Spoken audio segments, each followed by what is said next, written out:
అందుకే మిత్రులారా, మనమందరం అప్రమత్తంగా ఉండాలి.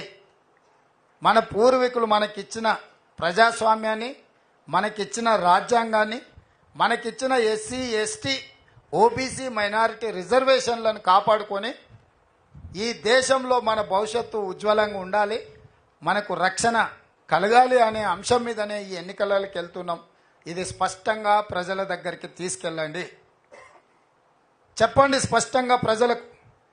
దేవుడు గుడిలో ఉండాలి, భక్తి గుండెల్లో ఉండాలి తప్ప పోలింగ్ బూత్లో రాజకీయ వ్యవహారాలకు దేవుడిని వినియోగించకూడదు అన్న సంగతిని స్పష్టంగా మన మీడియా, సోషల్ మీడియా ద్వారా ప్రజలకు వివరించి 10 సంవత్సరాలు కేసీఆర్, 10 సంవత్సరాలు నరేంద్ర మోడీ, ఒక ఆయన ముఖ్యమంత్రి, ఇంకొక ఆయన ప్రధానమంత్రికి కొనసాగిండ్రు.